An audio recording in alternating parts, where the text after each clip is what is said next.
Good morning trainees. आज की class है ऑब्जर्वेशन मेथड।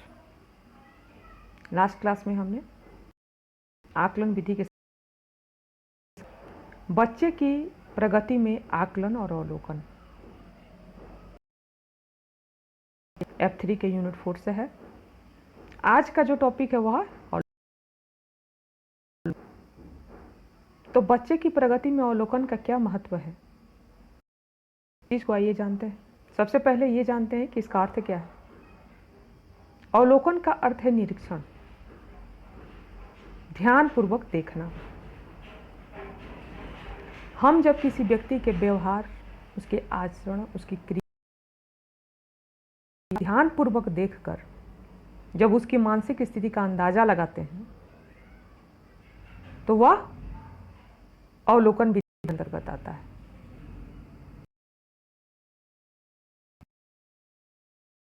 उसकी आंखें लाल हैं तो उससे हमें उसके क्रोध की अवस्था में होने का अनुमान लगाते हैं। उसी प्रकार अगर कोई व्यक्ति अपनी खुशी व्यक्त कर रहा है, वह हंस रहा है, काफी अच्छे प्रकार से सबसे मिल रहा है, तो उसकी उस अवस्था से हमें उसके खुश होने का अनुमान लगता है। तो इस प्रकार निरीक्षण विधि में निरीक्षणकर्ता जो है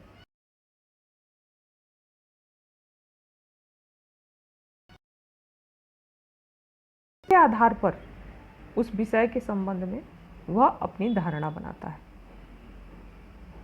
कोलसेनिक ने निरीक्षण के दो प्रकार बताए हैं, एक औपचारिक, अनौपचारिक, इनफॉर्मल। फॉर्मल में क्या है कि औपचारिक निरीक्षण निश्चित दशाओं में किया जाता है। निश्चित दशा, उसके लिए एक निश्चित विधि तय कर दी जाती है।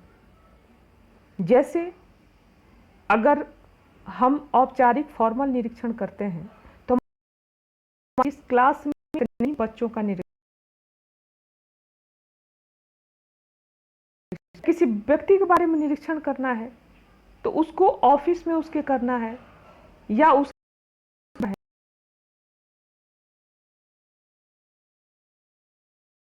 कर दिया जाता है कि उसके इसी व्यवहार में, इसी वातावरण के अंतर्गत उसका निरीक्षण करना है। लेकिन जब इनफॉर्मल निरीक्षण की बात आती है तो अनौपचारिक निरीक्षण जो है वह प्रत्येक दशा में किया जा सकता है। वह कहीं भी रहे, स्कूल में रहे, स्कूल के बाहर उसका निरीक्षण बच्चे का या व्यक्ति घर, मतलब उसकी हर परिस्थिति में उसका निरीक्षण करता है, वह इनफॉर्मल के अंतर्गत आता है। अनौपचारिक निरीक्षण एक शिक्षक के लिए अत्यंत आवश्यक है और बहुत ज़्यादा कारगर है, क्योंकि इससे उसे कक्षा में और कक्षा के बाहर अपने छात्रों के व्यवहार का शिक्षण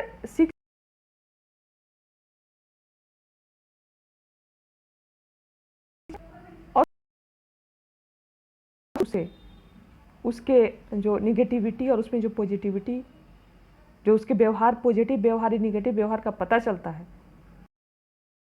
निर्देश दे सकता है, डायरेक्शन दे सकता है कि किन चीज़ों को उसे और अपग्रेड करना है और किन चीज़ों को उसे अपने व्यवहार से हटा देना चाहिए, उसे स्किप करना है, किन चीज़ों को व्यवहार से हटा दे।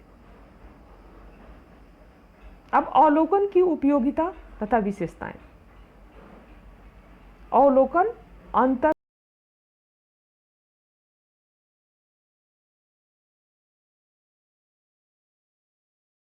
व्यवहार अवलोकन विधि में ही यह निर्धारित है कि व्यवहार जैसा हो उसको हूबहू उसी प्रकार प्रस्तुत करना अवलोकन के अंतर्गत आता है। अवलोकन विधि में अनुसंधान की आशा का भी अंश होता है। साक्षात्कार जब हम लेते हैं, इंटरव्यू जब होता है तो प्रदत्तों का संकलन होता है, नंबर्स मिलते हैं, ग्रेड मिलते हैं, तो यह प्रदत्तों का संकलन, उनकी जो उपलब्धियां, जो हमने उनसे जो उपलब्धियां या उनका जो स्तर हमने ज्ञात किया, उसका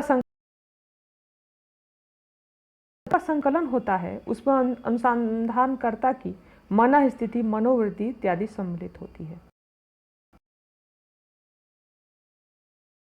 बहुत सारी चीजें मैटर, जैसे परिस्थिति, जो इंटरव्यू की स्थिति कैसी है, किस प्रकार से वो सोचता है, वह क्रोध की अवस्था, खुशी में, डिप्रेशन में है, तो ये सब जो मनोवृत्तियां हैं उसके अंदर, ईर्ष्या है उसके अंदर, द्वेष, मैंने बहुत सारी वो भी उनमें सम्मिलित होती हैं। परंतु जब अवलोकन की स्थिति होती है तो उसमें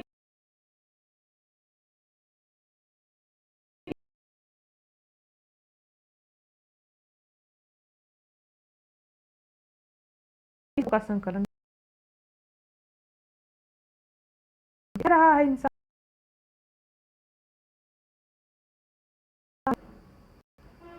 ऐसे होते हैं हम शब्दों में व्यक्त नहीं कर सकते, उसे केवल अवलोकन द्वारा ही जाना जा सकता है। जैसे अगर हम बच्चों की माँ के प्रति व्यवहार को देखें, किसी रस्म रिवाज के बारे में हम जानना चाहें, तो इन विधियों को केवल देख कर ही, अवलोकन, ध्यान पूर्वक निरीक्षण द्वारा ही इन विधियों को हम जान सकते हैं और उनके पदार्थों का संकलन कर सकते हैं। इनमें शब्दों की आवश्यकता नहीं होती है, नहीं किया जा सकता है। शिशुओं और पशुओं के व्यवहार का अध्ययन, छोटे बालक और पशु बात नहीं कर सकते, वो शब्दों द्वारा अपने मानसिकता को व्यक्त नहीं कर सकते, तो ऐसे व्यवहार का अध्ययन अवलोकन विधि द्वारा संभव है। शिशुओं पर इसी विधि द्वारा अध्ययन करके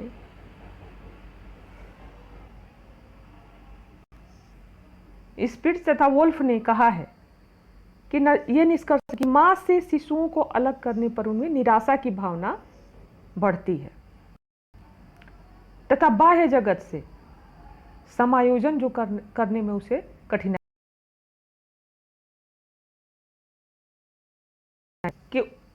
कि अपने प्रयोगशाला में उन्होंने बंदरों पर कई प्रकार के, उसमें भी उन्होंने इसी अवलोकन विधि का प्रयोग किया। परिस्थिति का अध्ययन अवलोकन विधि द्वारा सब्जेक्ट के उन परिस्थितियों का अध्ययन भी किया जा सकता है जिसमें वे सहयोग के लिए तैयार,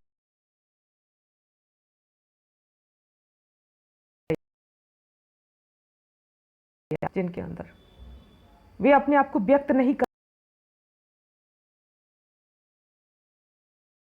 विवाद में या किसी प्रकार के ऐसे समारोह में अपने आप को प्रस्तुत नहीं करना चाहते, तो उस स्थिति में भी यह अवलोकन विधि कारगर सिद्ध होता है। कई व्यक्ति इसलिए इंटरव्यू में के लिए तैयार नहीं होते हैं, उन्हें परिणामों का डर होता है, भय होता है कि उनको परिणाम के साथ ब्रॉडकास्ट कर,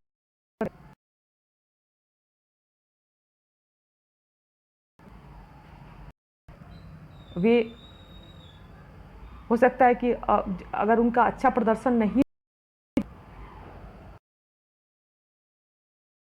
होने लगता है,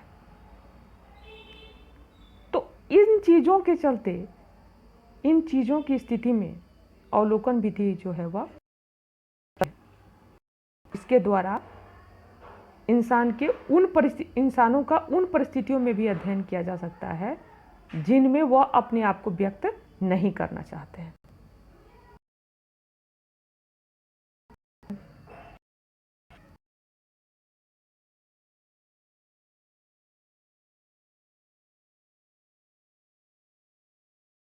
नहीं जानते,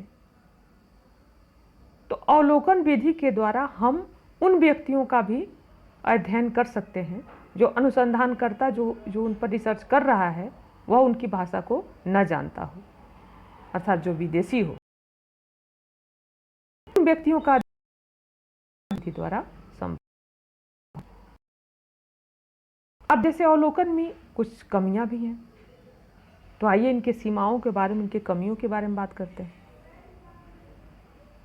घटना या व्यवहार के समय को निश्चित करने की असमर्थता। जैसे अवलोकन विधि में कहा गया है कि जिस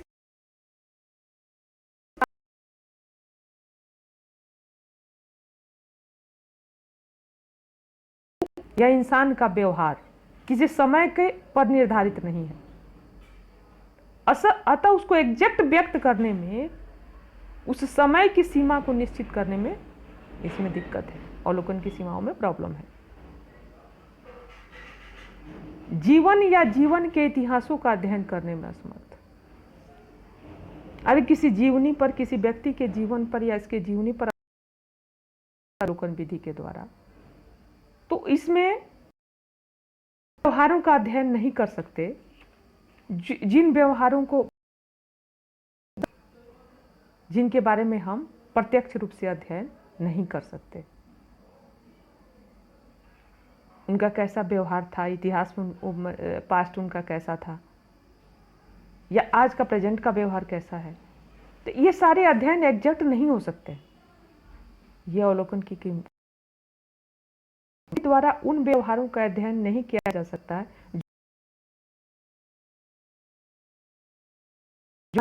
अवलोकन विधि में। उन व्यवहार जो आंतरिक है, जो अंदर में जो द्वंद्व चल रहा होता है, अंतर में जो हमारे विचार उत्पन्न हो रहे होते हैं, तो अगर हम अवलोकन करेंगे ध्यान से देखने पर, बहुत से ऐसे व्यवहार हैं जो बाहर नहीं आते।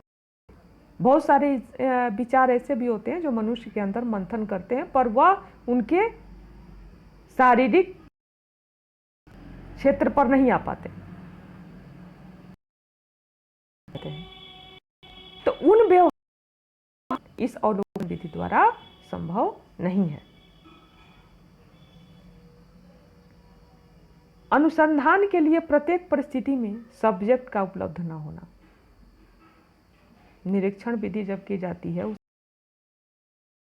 किसी व्यक्ति पर, किसी सब्जेक्ट पर अगर वह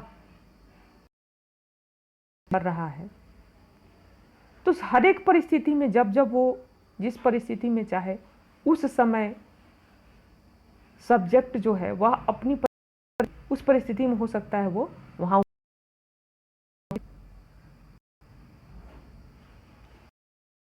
बहुत सारी ऐसी परिस्थितियां होंगी जिसके अंतर्गत वो अपने व्यवहारों का प्रदर्शन न करना चाहे, और अनुसंधानकर्ता जैसा चाहता है उस प्रकार के व्यवहार का प्रदर्शन सब्जेक्ट के द्वारा न किया जा सके। तो यह भी एक कमी है अवलोकन विधि की। विषय द्वारा कृत्रिम व्यवहार का प्रदर्शन। जब कोई निरीक्षणकर्ता जब जाता है, निरीक्षण कर रहा होता है, तो कई बार ऐसा होता है कि वह अंदर से दुखी है, फिर भी चेहरे पर मुस्कुराहट लाके वह उससे बात करेगा। प्रत्यक्ष में हम अवलोकन में देखें तो वह हमें प्रसन्न दिखाई देगा, पर वह अंदर से दुखी है। तो अवलोकन में यह भी एक कमी है, क्योंकि वह केवल ध्यान पूर्वक देखने पर ही आधारित है।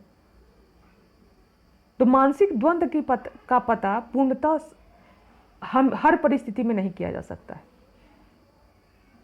तो कई बार ऐसा होता है कि कृत्रिम व्यवहार के प्रदर्शन के कारण भी अवलोकन विधि बाधित होती है।